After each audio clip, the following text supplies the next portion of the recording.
So I wanted to do a video on this article that I wrote recently called "Why I Am Not a Whiteheadian." So as I may have mentioned before, my grandfather, who passed away a little over a year ago, was John B. Cobb, the founder of process theology, which is a theology that tries to synthesize the metaphysics and philosophy of Alfred North Whitehead with the Christian religion. And so, as someone who is both a Christian and deeply interested in philosophy, it played a formative role for me, and for a long time, I was very much committed to this worldview, and it shaped my journey into philosophy and metaphysics, and helped guide my. It was a major guidepost on my intellectual development. However, that intellectual development eventually led me away from Whitehead, and to develop some of my own ideas. With that said, I'd like to sort of offer my critique of both the Whiteheadian philosophy and his metaphysics, and then a theological critique of process theology. First, I'd like to start with what I agree with in Whitehead, because as I said, it played a huge formative role for me, and so I want to give credit where credit's due. Whitehead's philosophy is one that deeply values creativity and novelty, and takes time and process seriously. For Whitehead, we live in a universe that is not merely a kind of mechanical winding down of the clock. It is a universe that continues to generate new things, new creativity, new beings. And it's it's a so it's a philosophy of time, and Bergson also had an interesting philosophy of time, and I've been greatly influenced by Bergson too. But what Bergson doesn't have in his philosophy, to the extent that Whitehead does, is a sort of ecological emphasis. Whitehead's philosophy is one of internal relations, and that's something I both admire and will critique later on. So put a bookmark on that. But for Whitehead, everything is mutually constitutive of everything else. It is a philosophy of a deep interrelation of all things, and so it guides us to. It dovetails with this sort of modern scientific paradigm of systems theory and ecology and complexity theory, in which is anti-reductionist, in which everything emerges together. There is what he calls a concrescence, a growing together of the cosmos. And it's a cosmology in which value is something real. It's not just a sort of epiphenomenon of matter. It's something that really exists in the universe, and, because consciousness has a deep role in the universe. And so I think these are things that I would want to maintain in my own philosophy, even as I critique other aspects of Whitehead. So, to get into the philosophical critique. Whitehead has this term called the fallacy of misplaced concreteness, which is a kind of reification where you assumes that some abstractions can do the work of real entities, and this is a very valuable thing. I'm not critiquing this part, but what I find Whitehead doing is what I call a fallacy of excessive concreteness. His actual occasions are these temporal atoms. They're constituted of interrelations of essentially everything in the universe. Um, uh, they are just a kind of snapshots of time in which the sort of entities were involved in these actual occasions, like you and me, or or trees or dogs or whatever things are sort of they're abstractions. They're what Whitehead calls societies, right? Societies of occasions. And he has this sort of thing about, well, they have the inheritance from the past, and that links them. It's I feel like this doesn't take entities seriously enough. Like Whitehead would say that it says that that instead of there being a continuity of becoming, there's a becoming of continuity. In other words, you and me are sort of like ripples in the stream, so to speak. The stream is that was ultimately real, and we're just little epiphenomenon of that. I don't find that any more satisfying than the sort of reductionist view that we are simply assemblages of atoms, and that everything about us is just the sort of the behavior of these atoms on on a grand scale. I know Graham Harman talked about this as overmining versus undermining, there's a lot in Graham Harman's object-oriented ontology that I'm not. I feel like he kind of takes his analysis a little too far in terms of the a-relationality of objects, but I do think there's a need to actually take organisms, like, and Whitehead calls his philosophy the philosophy of organism, but I actually think it really devalues organisms in a way that by sort of reducing them to these relations. So I think it actually undermines the organism as an entity. I think that the perspective that he offers in which we are sort of collections of actual entities in succession, in concrescence, as he calls it. It's not that I think he's wrong per se. I think it's a valid perspective, but I think it misses something essential. That these actual occasions that issue that constitute my continued existence actually issue from something within me. There is a virtual something, which I would call substance, that is enacted in each of these actual occasions. There is a capacity for relation that exceeds any of the actual relations they enter into. And so I think, but this capacity is virtual, not actual, which is why I think Whitehead commits an excessive actualism in his philosophy, and in so doing, it's probably a bit too much to go into this video, but I think that if you sort of deplete the individual in this, you deplete what I think is essential for a good ethical framework of virtue, of a sense of the person, which, I mean, for someone as someone influenced by Catholic social teaching, that is, I think, an important part of how I perceive ethics and humans. There is you have to acknowledge not just a succession of entities, but the person as the locus of ethics, as the locus of value.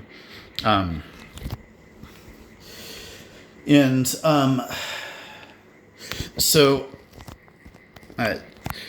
I think that his sort of actualism, and I recognize that actually does dovetail a lot with a lot of Buddhist teachings about emptiness and stuff.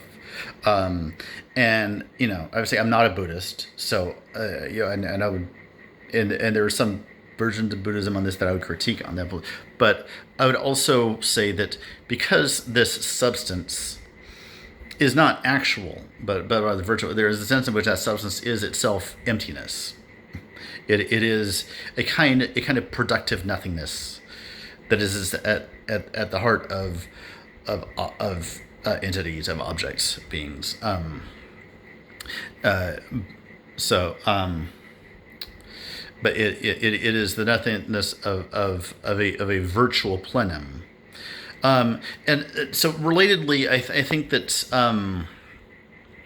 because I'm like I have this virtual capacity to relate that is never fully exhausted in my relations. I also have only capacity to relate in certain ways and not others. Um, as a human, I'm able to eat certain foods. I am able to withstand a certain amount of gravity. I am able to tolerate a certain amount of heat and a certain amount of cold, and that would be different if I was a polar bear or an amoeba or lichen or you know. So the so there are certain relations I'm not able to enter into because of the kind of organism that I am. And furthermore, there is, in terms of the internal relations that I enter into, there are certain relations that are more relevant to who I am than others. I am currently standing in this room next to a table. What like in a particular house in a particular location, and that is a circumstance I find myself in, but is less relevant to who I am than the events that have shaped my past, my than my genetic makeup, my upbringing, my experience. And this also shapes my capacity to relate. It's why I'm able to get along with certain people, not others. Why I'm compatible with some people, why I thrive in certain work environments, not others. There is a particularity, a hexaity, to use Dunscott's term, to me that is irreducible to my relations. And now to get into the theological critique of process theology. There's one essential feature of process theology is its critique of omnipotence. And the idea is that it rejects a God who a God of force and of willpower, and sees God of persuasion. So, and there is something to this in that the what I call kenosis, the term of kenosis, which is essential to my thought, which is the God who does not come as a conquering Caesar, but is crucified upon the cross. There is something very meaningful about a God who is gentle, who does not force himself on a creation, who is passive and gentle. But process theology wants to lay this not in terms of God's character, but in terms of his actual ability. Because the idea is, there's a sort of problem of evil. If God is able to stop evil, but unwilling to, then he's not good. If he's I'm not going to go through the whole thing, but yeah. So the idea is, well, God's doesn't God doesn't allow evil. He's simply incapable of stopping it. Now there. So there are different versions of sort of omnipotence, and you get, and I'm not attached to the term omnipotence because it does lead to a lot of confusion and a lot of like sort of semantic arguments of, oh, could God create a boulder so heavy that he himself could not lift it, and there's this sense of it's easy to get sort of lost in these puzzles, and there's a good response that no, God, omnipotence does not mean that God can do things that are logically impossible, or maybe contingently impossible. Like that God, in order to will one thing, has to also will everything that follows from that, and that means that he can't will contradictory things. So there's a lot of I say that only to mention that there are a lot of ways out of this sort of omnipotence puzzle that have been put forward by very serious theologians that I think do need to be respected. But I'm not committed to the term omnipotence so much. But what I would say is that the Whiteheadian approach doesn't actually get us out of the problem of evil, because if we know that some people with terminal cancer do make a miraculous recovery. We're not sure why all the time. Someone who's dying of cancer suddenly turns around and makes and recovers and gets better, and someone with the same type of cancer dies. You could go into minute detail about the different health of everyone, different factors, but often it's really not clear why. And I don't think that a God of persuasion or God who tries but is incapable really gets us out of this, because if God because if you say that God was able to save the one person and not the other, you're just pushing back the problem. Well, why was he able? And if doctors can't explain that, then shouldn't God have more to say that? So, I think the problem of evil is actually the biggest challenge to theism. I don't think that we can ever really solve the problem of evil, but I also don't think that actually is a knockdown argument against theism. It's just that the answer is found through the life of faith. It can't be put concisely in a rhetorical response. It's something that has to be found through faith lived out.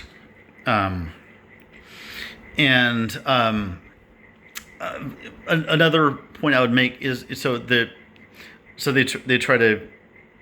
see the sort of God of omnipotence as sort of making God in the image of Caesar as opposed to Christ. That you're imputing power to God, and power is on the side of oppression. I would argue that this is sort of putting a false dichotomy, because here, on the one hand, you have this sort of Gandhi image of pure, pure nonviolence, pure passivity, versus Caesar. On the other, but then what about a sort of Che Guevara image, one who uses force in the name of liberation? Is that not the God who drowned Pharaoh's army? Yeah. Now, of course, I'm going to throw that out there just because it's still a subject, obviously, to the problem of evil, because we could really use a Che Guevara God right now. Let's just be honest. There.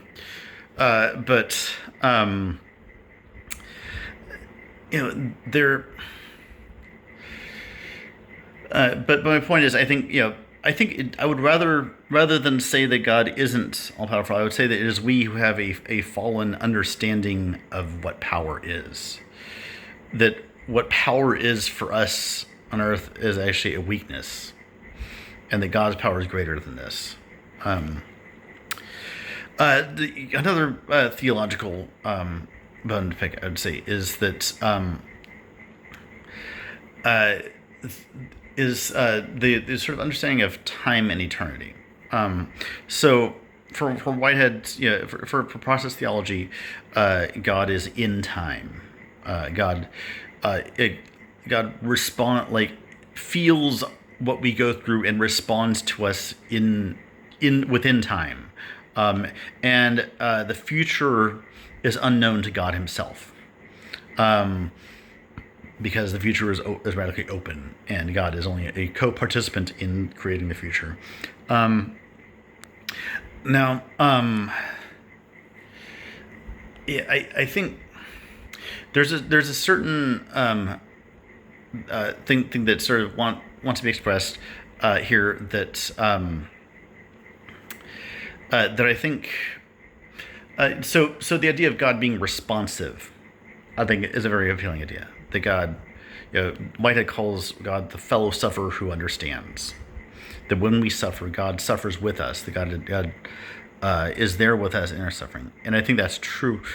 But I think I don't think you need God to be in time to that. I think God's reactivity, his responsiveness, is analogical rather than univocal. That is, his when we pray, God experiences the intention behind the prayer itself, and the response to the prayer simultaneously. And I would actually point out that I think that Whitehead's own philosophy leads to this, because for Whitehead, the consequent nature of God preserves every moment in its in its immediacy, and in its presentational immediacy. That's the term I'm looking for. So this means that the moment I'm saying where I'm telling you this right now, I'm experiencing it in this presentational immediacy. That presentational immediacy will be preserved. So in the future, this moment that I'm experiencing now will be preserved as I'm experiencing it. Which means that from God's perspective, that future in which this past is preserved is essentially the same as the moment in which it's happening. Which is essentially saying that this moment is eternal, that every moment that before it is eternal, and so I mean, obviously, Whitehead wants, like, don't tend to want to think that there will be like an end of time, and so God will continue to preserve the past ongoing. But if we put some end there, where God, then at the end of the universe, all of time is preserved as a single continuum, and so from the perspective of that future God, it is already eternity, which is to say that for God, that God exists eternally.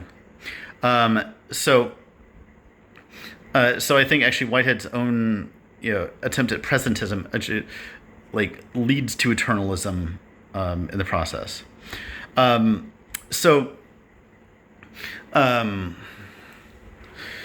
I would actually say that God, in experiencing all of time simultaneously, well, first of all, I want to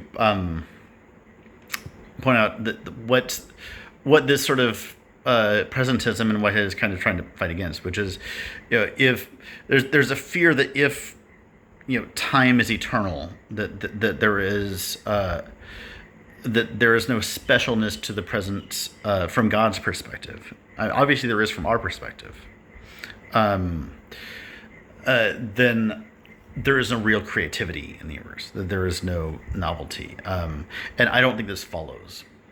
I think that God participates in the creativity of the present moment, just as He does in all moments across time, and that it, like, that emergence. It is not the God's you know, can like predicts the future, because to predict you have to be in a certain moment and say something that's going to happen later. Uh, it experiences all moments equally as equally present, and drives the creativity of each of those moments. So the future for us is still uncreated. We are participants in providence. We are co-creating with God that which from the future already exists. We have no problem saying this with respect to our past, by the way. The fact that the past is concretized, that it is already that it has already come to pass, in no way negates the creativity of the past. Yeah, it is still preserved in the present, and so will the present contribution to creativity be preserved in the future. So one thing about my grandfather, he always he was very skeptical about the Trinity. I was curious about this. Obviously, he believes that the Father and the Son and the Holy Spirit, but he doesn't. He thinks that the sort of formulation of three persons in one, all that, was too paradoxical for him. He didn't like paradox. He would say that he's fine with paradox, but he doesn't think we should go about inventing them. Which these paradoxes were formulated by the early church, which for me as an apostolic Christian, that means I follow the teachings of the church handed down through these councils, through which I believe this Holy Spirit was working just as it worked in the early apostles at Pentecost. That I take seriously the tradition that was handed down, because my faith is one that looks backward as well as forward. I think that's a thing with Whiteheadian thought is it tends to be its philosophy of time tends to only look forward and not backward. It tends to be looking only towards creativity and not towards this sort of dialogue with the past.